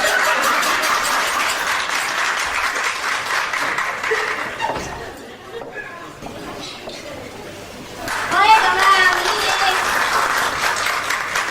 شفتوا الفيديو الجديد بتاعي؟ انا تعبت قوي فيه. عايزاكم تعملوا لايكات كتير وشير عشان صحابكم يشوفوا الكات الجديد بتاعي. بالنسبه للبنات اللي كانت عايزه تشتغل معايا في اللايفات وتاخد $3000 في الشهر تكلمني على الخاص. بس اهم حاجه يعني تكون حلوه، مش محترمه، لبسها قصير، عندها ميك اب كتير، واهم حاجه ان عندها اوضه كويسه عشان التصوير. اللي توفر فيها الشروط دي تكلمني على الخاص. يلا يا جدعان مستنياكم. باي. هتحول لي 3000 جنيه اروح ابوظ فلوس من جوه. ايه ده؟ هو انت بتعملي ايه؟ انا ما بعملش حاجه. يا بنتي انت بتعملي ايه؟ لان انا سمعته بتقولي في اللايف ده. عملت ايه يعني؟ ده شغل يعني زي اي شغل. هو الشغل انك تجري بنت زيك؟ تجري بنت؟ هي هتفتح لايف يعني زي ما انا بعمل؟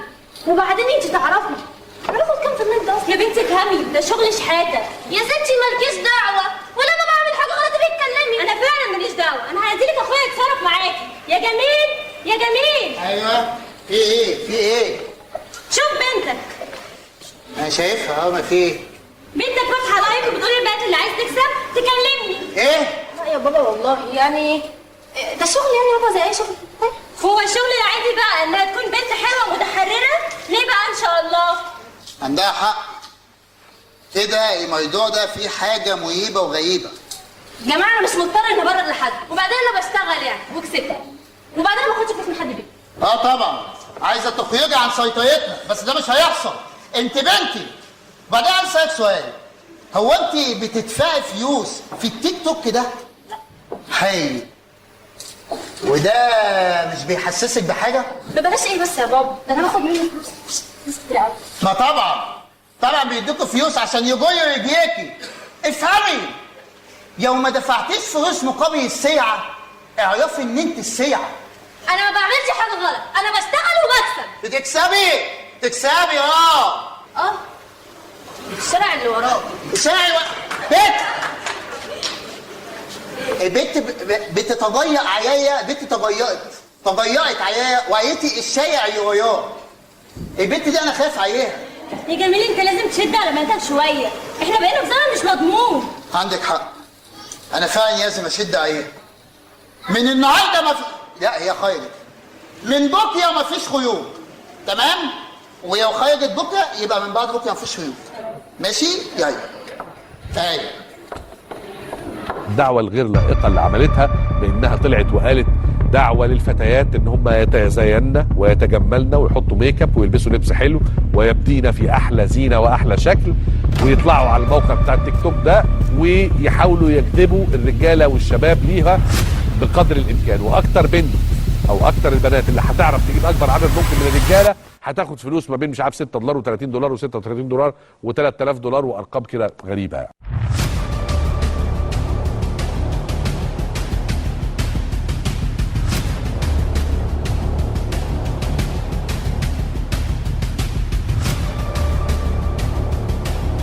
هذا المشهد ربما يحدث في منزلك، في غرفة ابنتك التي لم تتم عامها 12. هذه الجمل الصادمة هي قطرة من بحر التعليقات التي انتشرت مؤخرا على السوشيال ميديا لفتيات في بداية المراهقة يتحدثن عن الحب والارتباط والحمل. ايه ده؟ انتي مش كنتي المفروض هتقعدي تذاكري؟ صحابي عندهم بوي فريند، بيخرجوا بيتخانقوا كده يعني. عندي 3 صحابي من البنات عندهم بوي فريند. انا كل صحابي عندهم بوي فريند. عندي صحاب عندهم بوي فريند بيقضوها يعني بيعملوا ايه؟ دور انت وفكك مني. طب خلاص بقى ما خلصنا. بنت مين يلا؟ انت بنت وانت فواقي كده. نرفع الشرع 20,000 يا كتيبه. حديث نفسه الخاص بالحجاب بتاع الوجه والكفين ده حديث ضعيف، هو حديث ضعيف فعلا ولا يمكن ان يستقيم عقلا. انا قلتها مره من المرات ان انا مع ترخيص بيوت دعاره، انا بشوف ان دي في صالح مجتمعات وبالذات المجتمعات المتطوره عاملاها يعني. ضاع اسلامنا سمعته ومكانته، ضاعت فإلى الله نشكو. ضاع اسلامنا سمعته ومكانته، ضاع.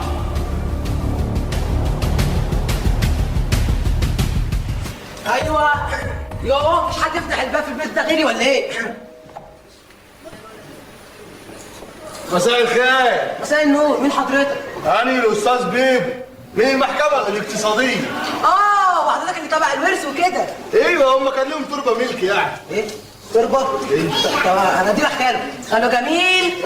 خاله يا خاله. اهين. ده الاستاذ بيبو تبع المحكمة الاقتصادية يا خاله. محكمة اهين وسهل اهين. انا هنزل يا خالو، عايز حاجة؟ لا في داهية طبعا، فيها ويسي في داهية. اهين وسهل. اهين بيك يا استاذ. اتفضل. تعال. ايه البيت فاطمة قالت لي ان انت من المحكمة الاقتصادية وهنا ويسي. ايه هو يوسي؟ ايه امير؟ ابوك والله كان صاحب ابويا الروح بالروح. اي حمو يعني ايه ويس؟ ابوك بقى الله يرحمه لما مات، انا ابويا بقى اللي دفنه بايده قبل ما يموت. يا في داهيه ايويس ايويس الورث ده حاجه حلوه كده. يا فاطمه يا عزيزه تعالي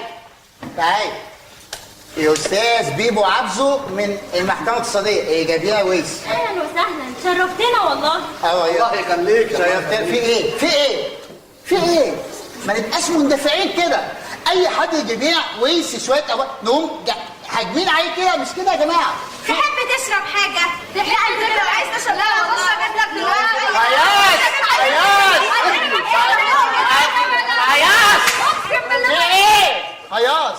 هياص في ايه؟ ما نهجمش عياجي كده. مش لازم اي حد يجي يجيبيها شويه نقوم هاجمين عليه كده.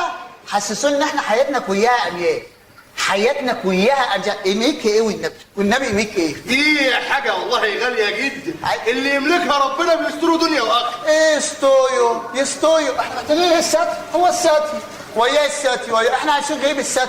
ايه والله. وياه يعني ايويس ده ايدي مثلا مباني. ايوه هي ارض كبير. يس. طب هي الارض دي مساحتها قد ايه؟ والله واسعه، دي 3 قوم. لا نشيهم او خيهم. المهم الاوض دي اوضه بتشيل كام واحد؟ ياه دي بتشيل كتير، ما تقلقش انا هرصصه. يعني احنا لما نروح نكيمك عشان تيجي تيصصنا في ايد. ايوه قول لي يا حاج بيبو، هي الارض دي تسمح اننا نعمل عليها مشروع؟ مشروع ايه؟ احنا نبيعها كل واحد منا ياخد نصيبه. ويا الايد دي مش هنبيعها. الايد دي هيعيشك والله العظيم يا هيقع وما هخيج منها ابدا. مش مهم. طب في ميه، في كهرباء؟ انا صح. في نوي مثلا. والله العظيم ده هي نصها منور ونصها ان شاء الله التاني هينور باعمالكم. انا حاسس ان انا قاعد في القاضي بعيد والله، حاسس قاعد في عزا والله، بس مش مهم. الفيو يعني الاوضه بتبص على ايه؟ بص على اللي جنبك. يا بص انا بدات اتوتر واتوغص. ماشي. هي المنطقه دي في حته نائيه وهي في مواصلات؟ طبعا فيها مواصلات. طب مواصلات خلاص بس رايح من غير راجع. طب يعني نفترض ما يهمش بقى. نفترض ان انت جيت تزورنا، هتبيض عندنا يعني مش راجع؟ بقولك ايه؟ انا رايي فان احنا نبيع المكان ده، صح؟ نبيع. وحدوه. يا نبيعوا ايه؟ هو حد لاقي مدافن في الايام دي؟ هو يقصد مدافع يعني مدافن طرق. فوق عليك. ايه طيب ما تقول ما يقوي انها ده احنا كلنا بدانا نبني احيان ده كانت عايزه تعمل حمام سباحه يعني تبيعها وتنزل بقى بالبيكيني في حمام السباحه. تخيل دي بقى طيب حيك يا عظمي يابسه البيكيني ونزل حمام. تخيل بقول لك ايه ما تاخدنيش في دوك. بص بقى التراب بتاعتكم دي ليها صيانه، وانتوا لما تعطوش حق الصيانه دي اقسم بالله ما هدفن حد فيكم لما مش هنموت. مخلل يعني مش هنموت. راعي البكيني. ده بكيني والله عظيم. انا حاسس ان احنا طول عمينا نحس وياي الحمد لله. خلاص نصيبنا كده خلاص. خيو جوه خيو.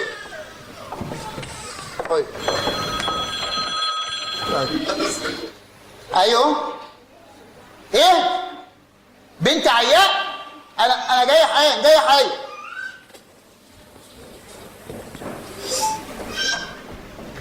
القبض على التيك توكرز والبلوجرز عذرا قد حضر المعروفين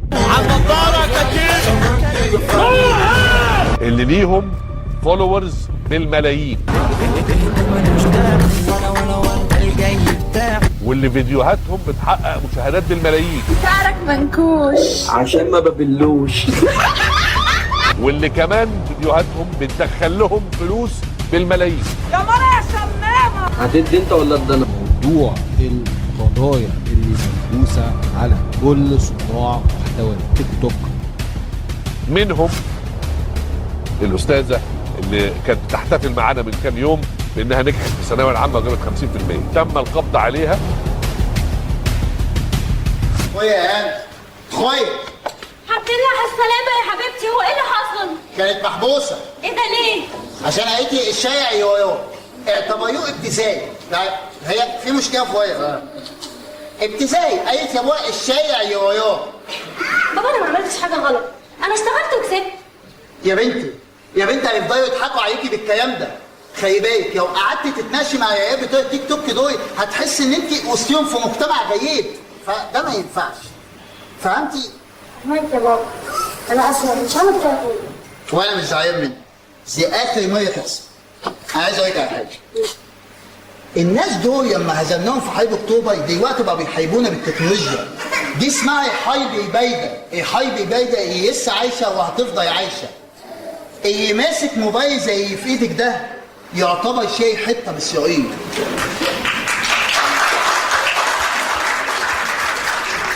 أصدرت قرار بإخلاء سبيل البلوجر على ذمة القضية اللي هي متورطة فيها. أكيد تستمر ولسه الزمن برضه ماشي ومكمل، عايشنا بكامل تفاصيل حياتنا، عايشنا وإحنا بنسأل في ذاتنا يا عالم يا عالم إيه اللي هيحصل. ايوه يا استاذ محبط. نهارك سعيد يا استاذ جمال. ايوه وسعيد. يعني فين يا استاذ مين؟ يا موجودين اتفضل. يا يبنى مسينة شاكي. ايوه استاذ محبط وصل. ازيك يا استاذ؟ ايوه ازيكم يا اولاد عاملين ايه؟ اقعد. ازيكم يا اولاد عاملين ايه؟ الحمد لله يا استاذ. انا هنزل واول ما تخلص هجيلك على طول. اتفضل يا استاذ. ماشي. ايه اخبار الواجب معاك؟ الحمد لله يا استاذ. وروني كده. بوسينة عامله ايه يا بوسينة؟ الحمد لله.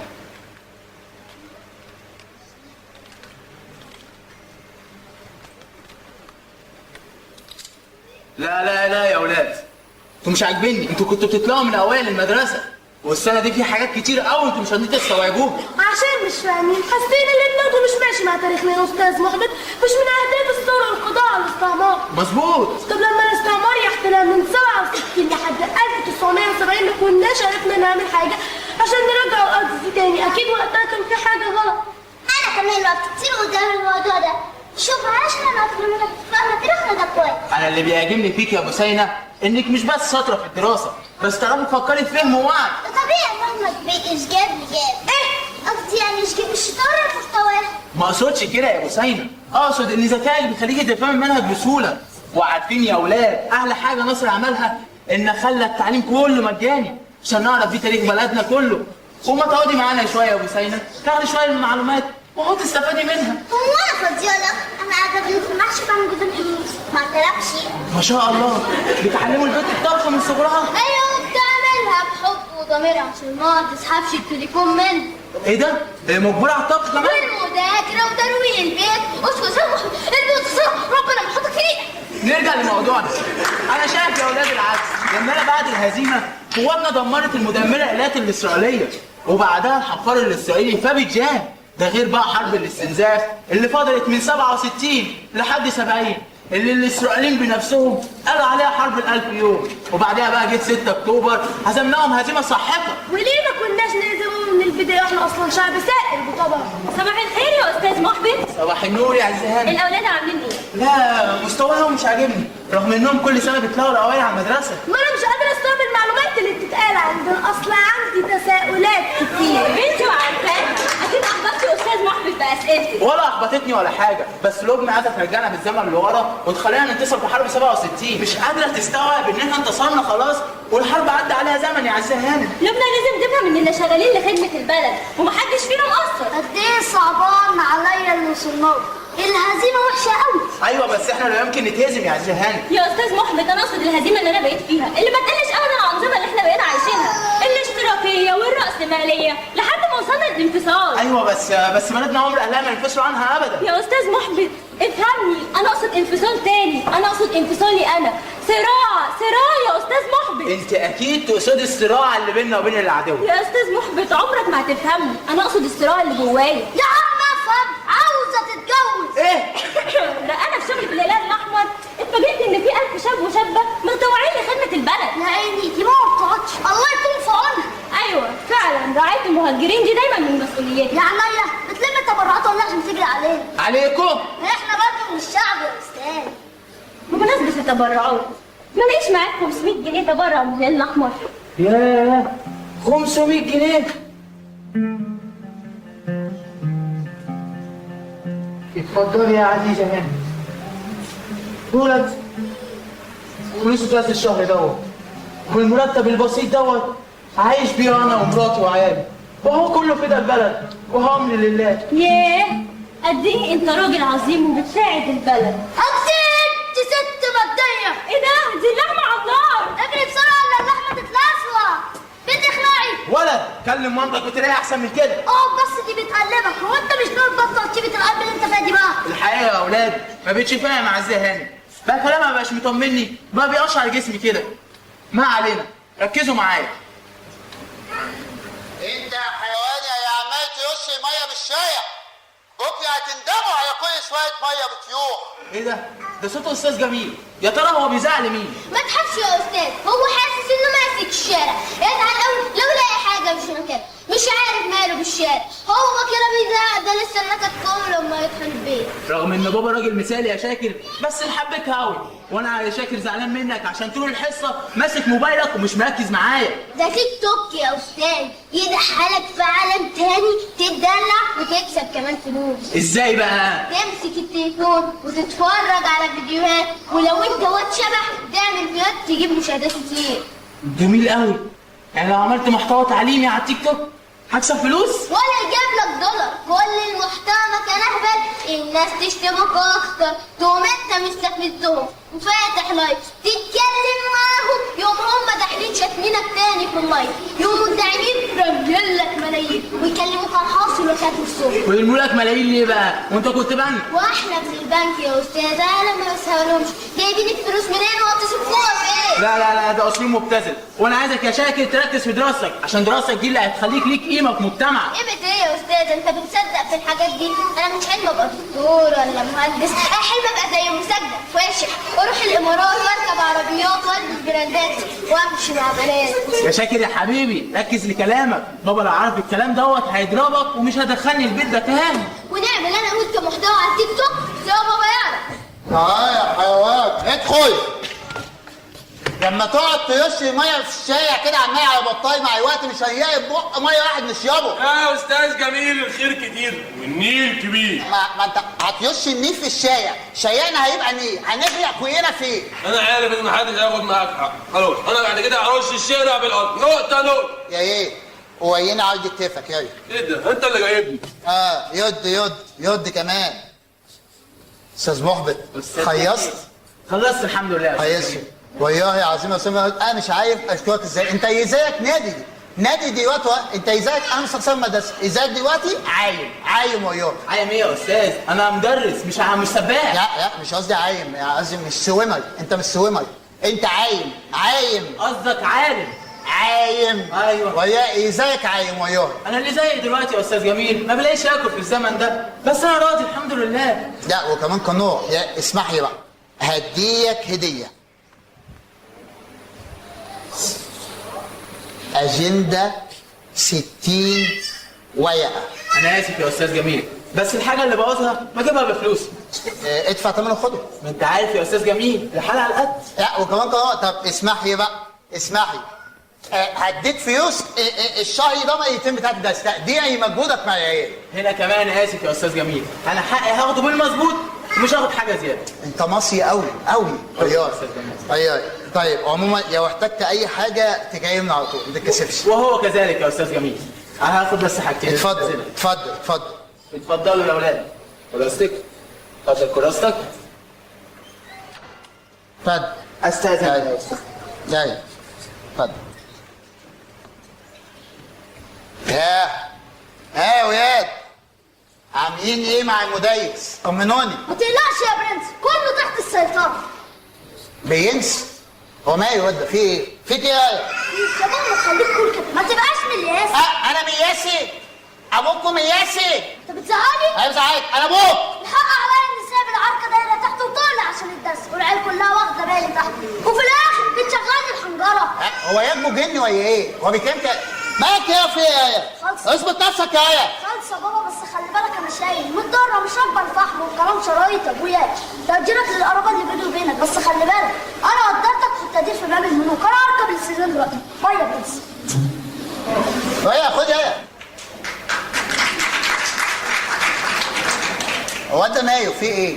هو بيتكلم كده ايه؟ مالكش دعوه بيه يا بابا، احنا حابين نتعلم مش كده يا شاكر؟ ايوه طبعا.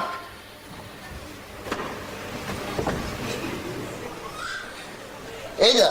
ده رايك يا بابا، الناس كلهم بيتفرجوا علينا دلوقتي، صوت رحب بيهم. فضحتنا؟ زيكم ايه؟ ما تفهموش غير. اهلا وسهلا. ايه اسمها ارحب؟ هو انا خيجي يقفل. ايه اللي انت عملته ده يا بابا؟ ازاي تعمل كده؟ الناس دي كانت هترمي لي احسن فلوس كتير. على فضايحنا. ايه؟ كل حاجه كده بقت قدام الناس. السطل بيتفضح قدام الناس، والبيوت بتتخيب والعيال بتتشيل قدام الناس. انتوا مش فاهمين ان هم بيعيروا المسائل بعد عن النت قبل ما يعرفوا؟ صاحبي الموضوع ده صح ولا غلط؟ للاسف احنا كان بقينا منهم. اخويا جوه مش عايز اشوف حد قدامي. الدرجه دي ده عالم غريب بقيت عايش فيه. انا اسف يا بابا، والله العظيم انا حاولت ان انا احافظ على القيم والمبادئ بتاعتك بس ما قدرتش. انا اسف يا بابا.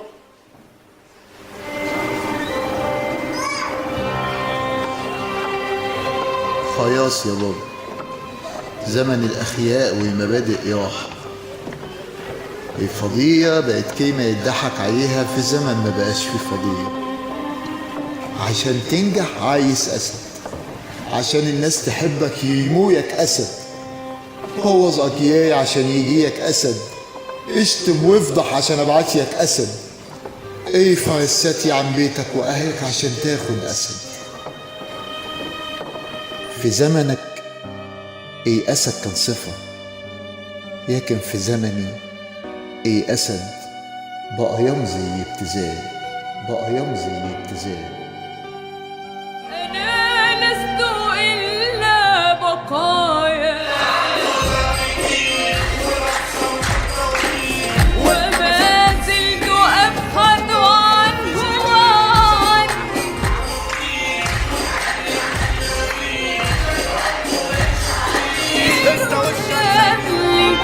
ولا أملك شيئا. وصل عمك أني يطوف بي الفن شرقا وغربا لأن الحب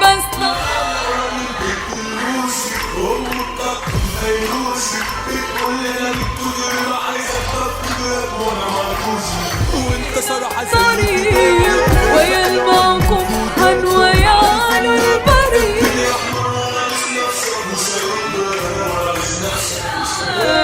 ولا كل ما يلمع كان ذهبا ولا كل ما يلمع كان ذهبا. شيء ديان يا ولاد كان بيقول العرب لا يقرؤون، وإن قرأوا لا يفهمون، وإن فهموا لا يعملون، وإن عملوا لا يتقنون. أي شاي موبايل في إيده يعتبر شاي حتة بس يعين. ولا كل ما يلمع كان ذهبا ولا كل ما يلمع كان ذهبا.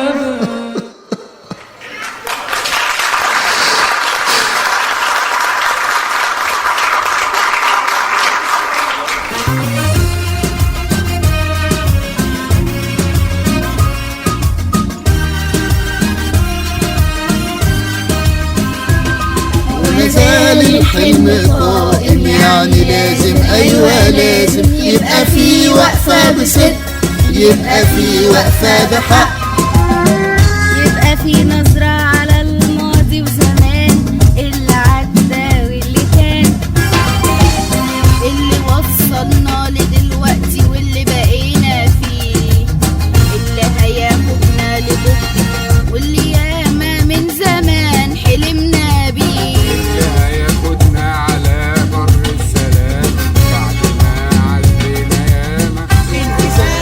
انهيار، انفلات، انتصار، انحصار للإنسانية وبمشاعرنا الجميلة، انعدام الحب قدام الأسية، انهيار الذوق، ضياع الروح، الطفل فتح عيونه على ضباب.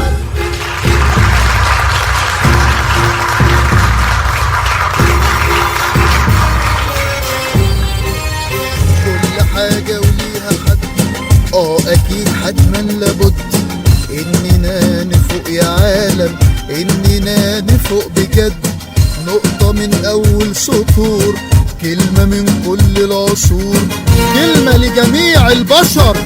احنا حاسين بالخطر، احنا حاسين بالخطر. خايفة أصحى ألاقي نفسي وسط عالم من حجر، حتى خايف إني أحلم وانكسر مقدرش أقوم، خايفة عالطفل البريء ياخدوا بحر من الغيوم، يحرموا من حقه إنه يعيش له يوم. خايف احكيله واقوله يا مكان كان في هوا بنتنفسه، كان في نجوم مالية السما، كان في امان، كان في مكان الضلمة نور، كان في شجر اخضر وزرع وفي زهور، كان في طيور بتغني قبل ما تتحبس، قبل القفص ما يرص قطان. عايزين نقوله إننا لأجل الوطن ضحينا وتعبنا ومتنا فداه. عايزة أقوله إن الوطن هو الحياة. وطني العربي يا أول هم وأكبر تعبي، أنا مهموم والحلم في قلبي، اقفوا معايا وخليكوا جنبي. وطني العربي اوعى تسيب قلمك وكتابك، وقت الشدة تشوف أحبابك، اوعى في مرة تفتح بابك للي يفرط فيك ويخونك، اوعى في يوم يتغير لونك، اكشف كل وشوش أعدائك، اتحمل واكبر على دائك، اعرف مين جواك بيهدم، اعرف مين رافض تتقدم. وطني العربي يا أول مبنى، يا أهل ولادنا، يا ألف شهيد على باب الأقصى، يا أول قبلة في عيون حرسك، في عيون ربك بنزل كرسك، يد خضرك وسط العذرة، بحق الحرم الشريف، بحق حلم اللي اتظلم، خايف لا يبقى كابوس مخيف. كل طفل بريء حلم وفي الزمن ده نسي انه سعيد، اوعى تفكر انك انت بعيد، دي دنيا دايرة وكله بالمواعيد، نفوق ونلحق نفسنا، اتمسك بالماضي وكمل، قوم عافر قوم واتحمل، ايه طب نستنى المستقبل، الحق قبل اليوم ما يفوت، الحق قبل اليوم ما يفوت، عمر بلادي في يوم ما تموت، عمر بلادي في يوم ما تموت، عمر بلادي في يوم ما تموت، عمر بلادي في يوم ما تموت، عمر بلادي في يوم ما تموت، عمر بلادي في يوم ما تموت.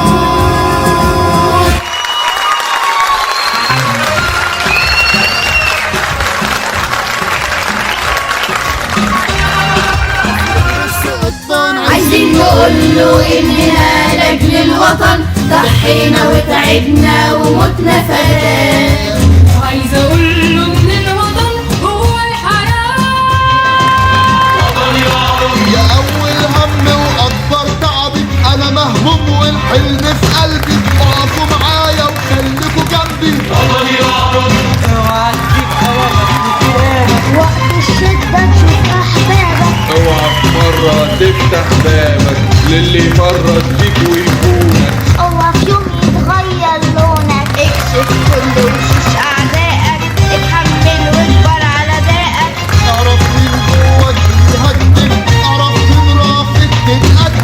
الوطن العربي يا أول مبنى، يا أهل ولادنا، يا ألف شاهد على باب الأقصى، يا أول قبلة. في عيون حارسة، في عيون رابطة، حدوث الكارثة، يا جبال خضرا مثل العذرا. ده حق الحرم الشريف، ده حق حلم اللي اتظلم، خايف لا يبقى كابوس مخيف. كل طفل بريء حلم وفي الزمن ده نسي انه سعيد. اوعى تفكر انك انت بعيد، دي دنيا دايرة وكله بالمواعيد. نفوق ونلحق نفسنا، نتمسك بالماضي ونكمل. قاوم عافر قوم ويتحمل، طب نستنى المستقبل. الحق قبل اليوم ما يفوت، الحق قبل اليوم ما يفوت. عمر بلادي في يوم ما تموت، عمر بلادي في يوم ما تموت، عمر بلادي في يوم ما تموت، عمر بلادي في يوم ما تموت، عمر بلادي في يوم ما تموت، عمر بلادي في يوم ما تموت.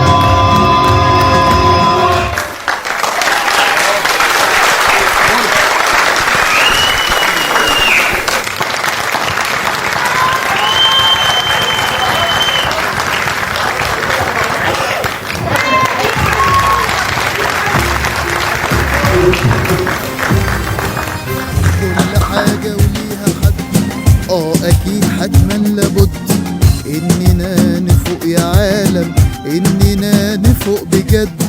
نقطة من أول سطور، كلمة من كل العصور، كلمة لجميع البشر.